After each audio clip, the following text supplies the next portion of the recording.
तीर्थराज प्रयाग में भरद्वाज जी का दर्शन किया है, भरद्वाज आश्रम का दर्शन किया है। वो प्रधान ऋषि है वहां के। तीर्थराज प्रयाग में जाकर के इतनी जगह दर्शन अवश्य करना चाहिए।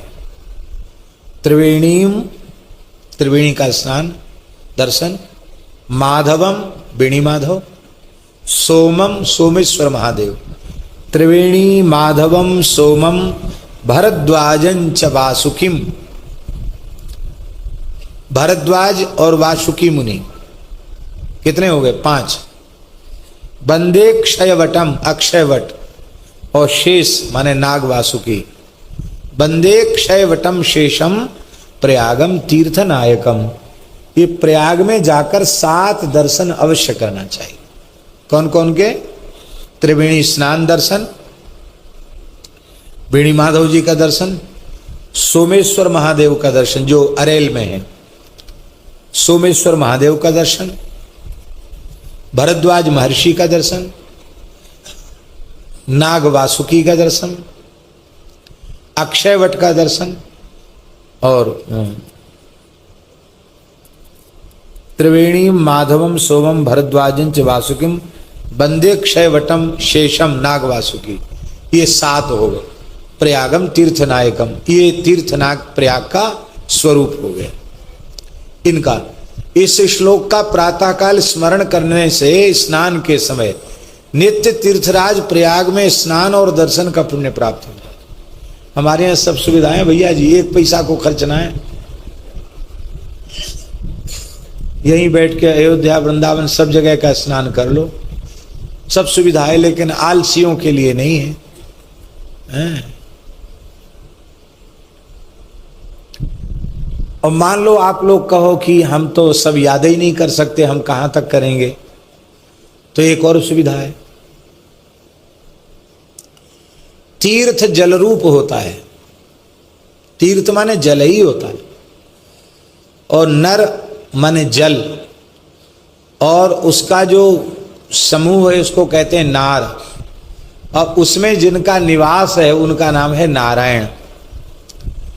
तो कोई मंत्र याद न हो, 8 बार कम से कम नारायण नारायण कह के स्नान कर लो, तो धरती के सारे तीर्थों में स्नान का पुण्य, सब तीर्थों का जल होगा। ये और सरल हो गया। तो आलसियों के लिए भी सब है, ऐसा नहीं, लेकिन नारायण नारायण तो करना पड़ेगा। उतना भी नहीं करोगे तो फिर तो बेकार है, उतना तो करना पड़ेगा। तो भरद्वाजम च वासुकिम, वहां भरद्वाज में प्राचीन जो भरद्वाज जी का स्वरूप है वो मूर्ति नहीं है, भरद्वाज ऋषि की मूर्ति नहीं है, वहां स्वयंभू शिवलिंग है। क्या है वहां? स्वयंभू शिवलिंग है।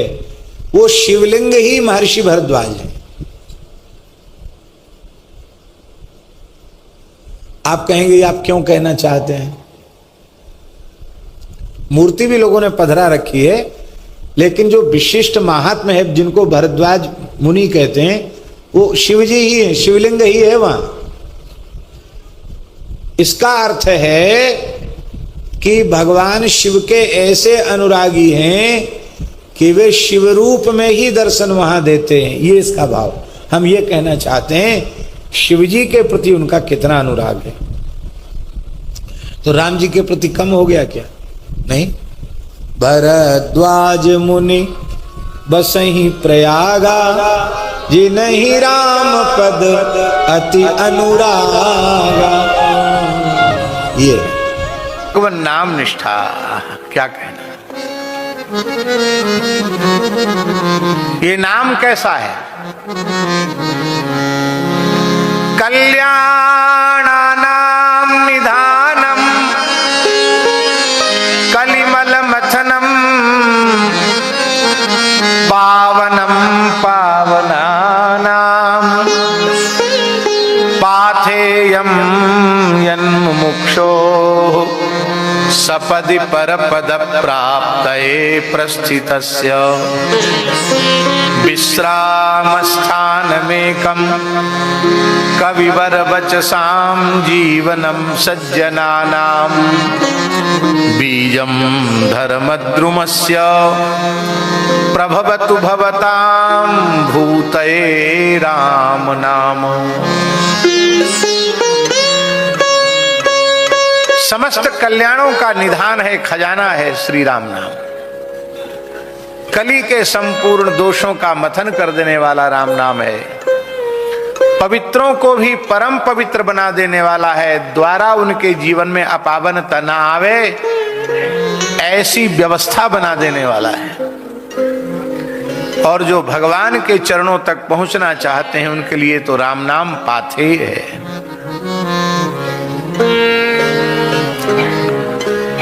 बड़े बड़े विद्वानों को, बड़े बड़े विवेकियों को, कवियों को परम विश्राम भगवान नाम में ही मिलता है। विश्राम स्थान मेकम कविवर वचसाम।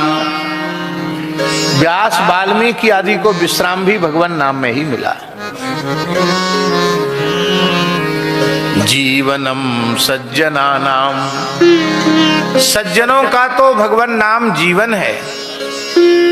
सज्जन कौन है? जिसका जीवन भगवान का नाम बन गया है। जो बिना नाम के जीवित न रह सके वो सज्जन है। श्री चित्रकूट धाम में एक महापुरुष थे, श्री मौनी जी महाराज, श्री रामप्रिया दास जी महाराज। भगवत साक्षात्कार संपन्न महात्मा थे। निरंतर उनकी जिह्वा से नाम प्रकट होता रहता था। हमारे ऊपर उनका बहुत स्नेह था।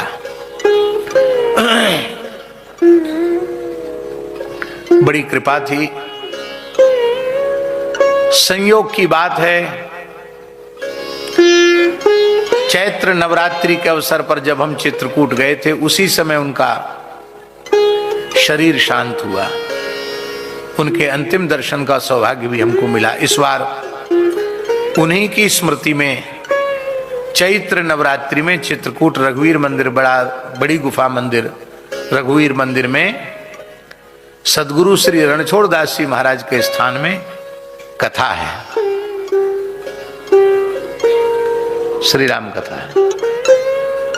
वो मौनी जी महाराज निरंतर श्री राम श्री राम श्री राम श्री राम श्री सीताराम श्री सीताराम श्री सीताराम सीताराम सीताराम सीताराम श्री सीताराम राम राम राम श्री राम श्री सीताराम श्री सीता ऐसे बोलते रहते थे। कथा सुनने बैठे थे तो माला लेकर बैठते थे, क्यों? फिर बोलेंगे तो कथा में विघ्न होगा। बाकी हर समय उनके उच्चारण होता राम राम राम श्री सीताराम सीताराम सीताराम श्री सीताराम। अभ्यास पड़ चुका है। यदि 5-7 मिनट इनको नाम न सुनाया जाए तो हम सत्य कहते हैं हमारा मस्तक फट जाएगा, मेरी मृत्यु हो जाएगी। हम जीवित रहने के लिए राम नाम लेते हैं और अंतिम श्वास तक राम नाम उनका चलता रहा।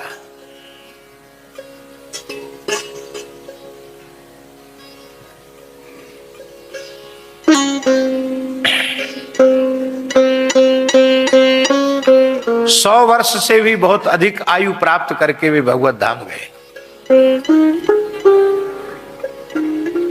बड़ा दिव्य जीवन था। उन जमानों की बात है जब वो चित्रकूट में थे। शेर आदि खूब थे चित्रकूट में, उसमें घनघोर जंगल था। तो एक ऐसा शेर था जिसको मनुष्य के मांस का स्वाद लग चुका था। तो ऐसा कहते हैं कि जब शेर मनुष्य को खा जाता है तो फिर दूसरा मांस पसंद नहीं करता, नरभक्षी हो जाता है। तो जंगल के उस मार्ग से लोगों का आवागमन बंद हो गया था। फिर बाबा जी वहां से चले। शेर दहाड़ता हुआ आया। इधर शेर ने दहाड़ लगाई और इधर महाराज ने दहाड़ लगाई। भर्जनम भवबीजानाम अर्जनम सुख संगतम संपदाम तर्जनम यमदूतानाम राम रामेति गर्जनम। जैसे ही राम नाम की गर्जना की सो सिंह हतप्रभ हो गया। और तो और दूसरे साधु देखते रह गए, वो तो थर थर कांप रहे थे। और बाबा गए, शेर के सिर पे हाथ और धर दिया, कहा बच्चा राम राम करो, अब बहुत हो गया। और वो शेर उनका चेला हो गया। मंगलदास नाम रखा उसका नाम उन्होंने मंगलदास रख दिया। बोले तो बच्चा आज से हमारा चेला हो गया, अब राम नाम का जप किया कर, तेरा नाम अब आज से मंगलदास हो गया। तो जब जंगल में मंगलदास को बुलाते थे तब गुरुजी को दंडोत करने आ जाता था। ये कोई 1500 साल पुरानी घटना नहीं है, उन संत की घटना है जिन संत का दर्शन हमने लंबे समय तक किया।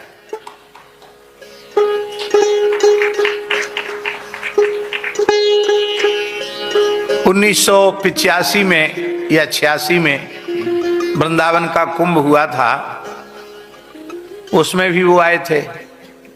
उस समय रंगीन कैमरे नहीं चले थे, ब्लैक एंड व्हाइट कैमरे थे।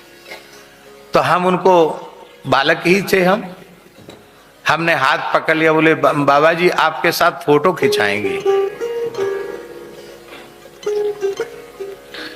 तो अपने धूना लगा के बैठे थे, सारे शरीर में भस्म रमाते थे उस समय वो, पर इतने सरल थे। एक छोटे से बच्चे के आग्रह पर वे स्टूडियो में फोटो खिंचाने, जो मेला में दुकान थी ना, उसमें फोटो खिंचाने चले गए। अब पता नहीं कहाँ है वो फोटो, कहीं न कहीं होगा, खोजने से मिलेगा। तो वो फोटो खींचने वाला फोटो खींचने लगे, राम जी ठहरे ना, थोड़ा मूछ नीची है, अभी मूछ थोड़ा सा ठीक कर लेते हैं। महात्मा का मूछ नीची नहीं होना चाहिए। बिल्कुल छोटे बच्चे जैसा स्वभाव था।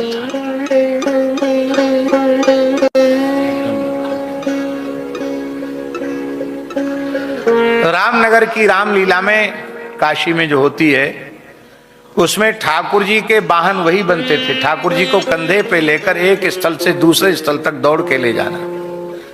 एक बार रामनगर की लीला हो रही थी, ध्यान से सुने, रामनगर की रामलीला हो रही थी और सीता हरण का प्रसंग था। तो वो तो इतने भावुक संत थे, वो ये भूल गए कि लीला हो रही है।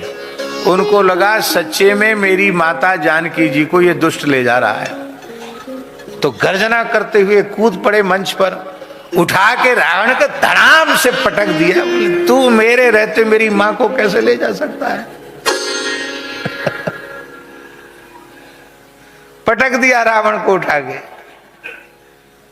और फिर भावावेश में मूर्छा में चले गए। ऐसे संत थे राम जी। जीवनम सज्जना नाम, सच्चा सज्जन कौन है? जिसका जीवन भगवान का नाम है।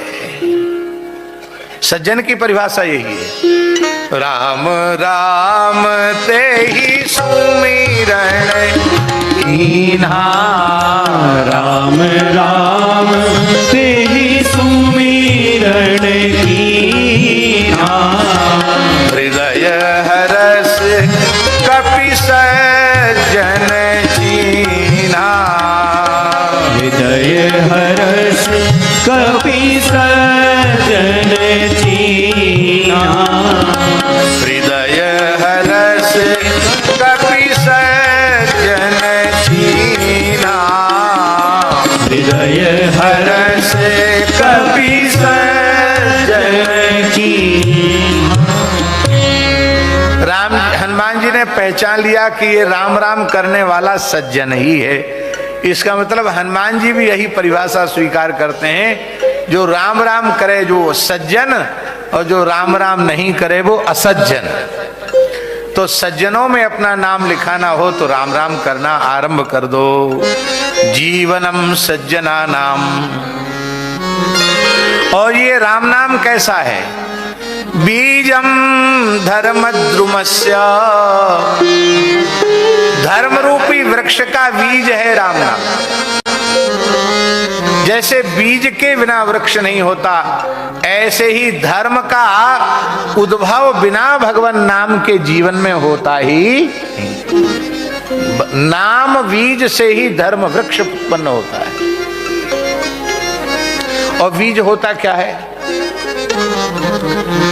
वृक्ष का फल ही तो बीज होता है। तो धर्म रूपी वृक्ष का फल भी राम नाम और धर्म रूपी वृक्ष का बीज भी राम नाम। धर्माचरण का चरम फल भगवान नाम में प्रेम है और भगवान नाम से ही धर्म प्रकट होता है। इसका तात्पर्य स्वामी जी, यदि संपूर्ण धर्म की प्रतिष्ठा आपको अपने अंतःकरण में करनी है तो अपने हृदय में श्री राम नाम की, कृष्ण नाम की, हरि नाम की प्रतिष्ठा करनी पड़ेगी।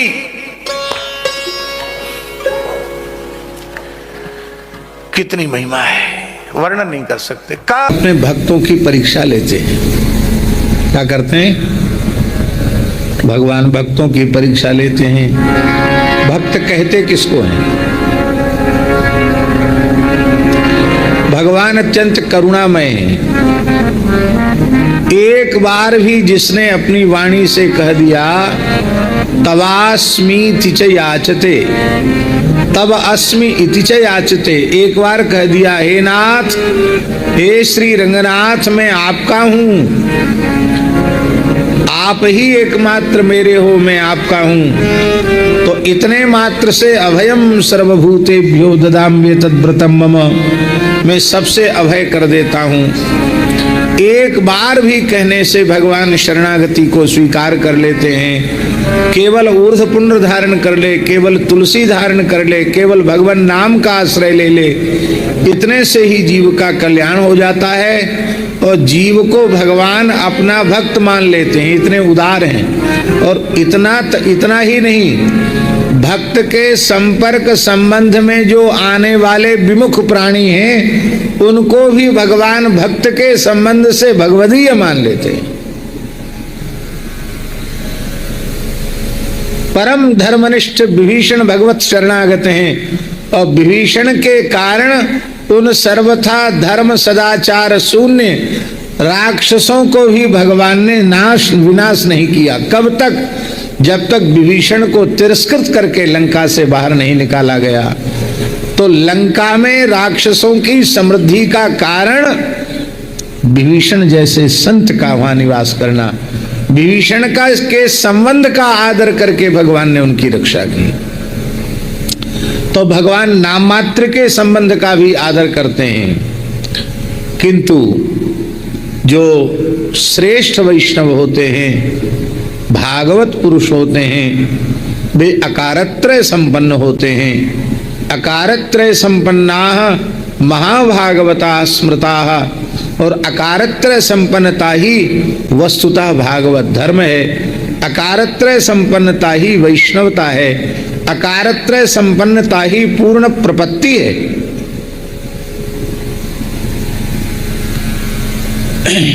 ये अकारत्रय संपन्नता क्या है? मैं केवल भगवान का ही भोग्य हूं, अनन्य भोग्यत्व। मैं केवल भगवान का ही शेष हूं, अनन्य शेषत्व। और मैं केवल भगवान के ही योग्य हूं और भगवान ही मेरे योग्य हैं, यह है अनन्यार्हत्व। और इन तीनों की प्रतिष्ठा जिसमें होती है, उस शरणागत भक्त के जीवन में भगवान की कृपा का अनुकूल से अनुकूल और प्रतिकूल से प्रतिकूल परिस्थिति में निरंतर भगवत कृपा का अनुसंधान होने लग जाता है। फिर अनुकूलता प्रतिकूलता नहीं रह जाती है। तो भगवान अभिमन्यु की वीर गति के माध्यम से अपने परम